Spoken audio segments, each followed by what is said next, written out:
And, again, the economic collapse, I mean, maybe their plan is to enslave people with it, but at the same time, those who are righteous and more connected with God are going to move the other direction and completely see, okay, it's just getting way too uncomfortable for me. Either I'm going to completely sell out to the devil, or I'm going to have to make a jump the other direction and, get humble, get local, into a local community, and and so I just see that whole thing, how, Allah just takes the devil's plan and rolls it all up and makes it part of His. So I thought that was an interesting prediction, given all the, the Muslim village, and I keep hearing it other places, not just here. I keep hearing people talking about eco villages, and there's this guy even on the internet, Deke Jackson, and he does these sort of funny these funny skits on YouTube. And he started a landless peasant party, landocracy.org. He said, this is for all the landless peasants, which all of us are, here in the UK, because only 6,000 people own the land. And he said, under our party, we will redistribute all the land back out to all the people. And, and I just thought, wow, everybody's starting to talk about it. We're realizing we all need to get a stake back out on the land and take back this earth, as I see it. So. One of the very fascinating things that's happening is that the young people are the ones who are more attracted to the Muslim village. The young ones. Yeah. That doesn't surprise me. And there is a hadith of the Prophet ﷺ, one of the signs of the last days, that one man would have to maintain 50 women, indicating that there's going to be a dramatic collapse in the birth of baby boys.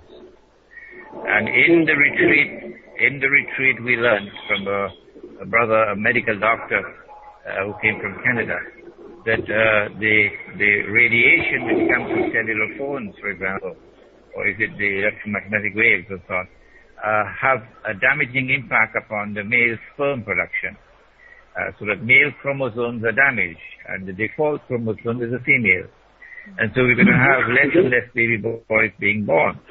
So in the Muslim village, you're not going to be allowed to use any cellular phones. Yes. Yeah. And your wireless... So maybe I should hang up right now. I've never had one. I refuse to have one. And cellular phone? Yep. The Muslim village will not decline, because the bees will be able to navigate their way back to the hive. Oh. They can't do that today because of all that's happening around them with the electromagnetic waves from cellular phones and so on. Another aspect of the Muslim village is that any woman who comes to the village and says, I want a husband, I want to be married, someone will have to marry her. And so there will be no woman in the village who wants a husband but cannot get a husband. Someone will have to marry her. I was wondering about that. Because I was thinking you could see one single woman could come in and kind of disrupt things, But, oh yeah, absolutely. That would cause some issues. And so the norm of marriage in Western civilization of one man, one wife, which is a unique norm. It never existed before in human history. And it will not exist after Western civilization collapses, which is going to happen tomorrow. Mm-hmm. That norm will not exist in the Muslim village. So long as a man has the means to be able to maintain and has some reasonable insurance that he can treat his wives with equity and justice, it will be obligatory on him. He'll have an obligation to marry, so that there will be no woman in the village who want a husband who cannot get a husband. Mm. But of course, the village will ensure that every woman in the village is your sister, and every child in the village is your daughter and your son. So we'll be watching to see how you treat your wives and how you treat your children. Mm-hmm. Well, you know what that gets into, the thought of justice. How do you set up a justice system in such a village? Hello? Like a justice system or sort of a legal system? Would you have a system in place for such things? Well, it'll have to be something at a micro level because we do not have the power to be able to stand up to the macro legal system. So we have our informal legal system within the village. You have a Qadi, and the people will come to the Qadi with their legal disputes, and he will, to the extent that all parties to a dispute are prepared to accept the judgment given by a Qadi, to that extent he can function. But he has no coercive authority, and he cannot enforce punishment other than those that are willingly accepted by all those who come to him.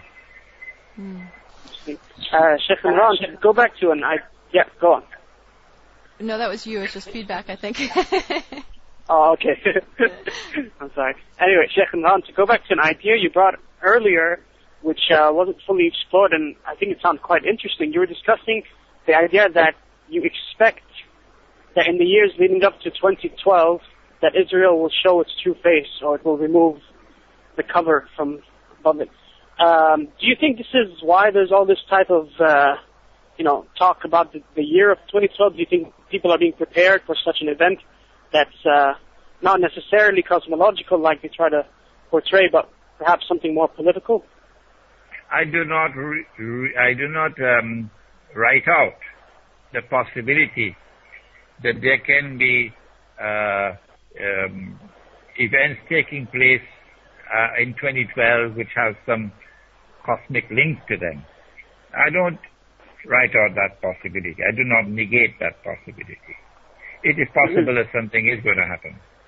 But I am suggesting that all of this explosion of propaganda connected with 2012 is linked to what I consider to, what I suspect to be an opportunity being created to further a political agenda.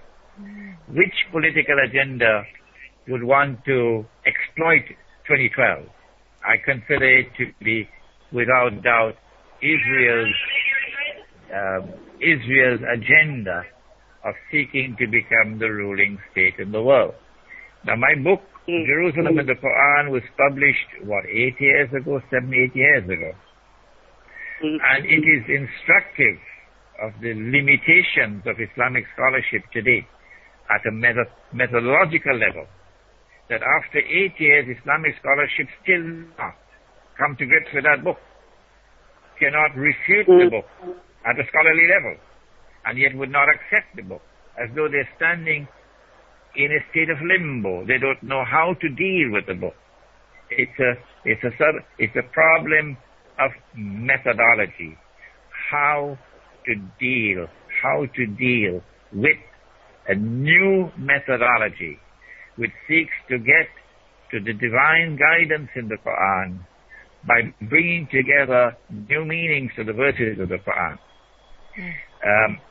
If Israel is going to have to move to become the ruling state in the world, we have to observe very carefully events which are unfolding. And since 9/11, the evidence is absolutely clear that we are moving now rapidly towards that moment in time when Israel will seek to take over from the United States. The US dollar, it has to collapse. The monetary system has to collapse. It's already collapsing. The evidence is as plain as daylight. And so I cannot see any other big political and military event coming up that could exploit 2012 more than an effort by Israel to expand its territory, to encompass the biblical frontiers of the Holy Land, those false biblical frontiers. But before Israel can do that, they will have to destroy Pakistan's nuclear plans. So I'm expecting the attack on Pakistan before 2012, so that by 2012 Israel will be ready to launch a big war. Attack on Pakistan, and we're seeing the seeds of that occurring today. What's been happening in Pakistan over the past few months or so has been confusing to many people because they're not quite sure what to believe anymore, especially people who have started to understand that there's a lot of deception and falseness in what we read and see. What is your view on what's going on in Pakistan right now? I'm very glad that you have raised the subject because it gives me an opportunity to respond. I don't know whether these words will reach the Pakistani people. I hope they will. What is happening in Pakistan is that an effort is now being made to bring to the forefront of the Pakistani Muslim consciousness alleged ahadith of the Prophet ﷺ prophesying an end-time conquest of India. Not the conquest of India that took place 1,000 years ago, but an end-time, a conquest of India which will be contemporaneous with the return of Nabi Isa alayhi salam, the Prophet Jesus alayhi salam.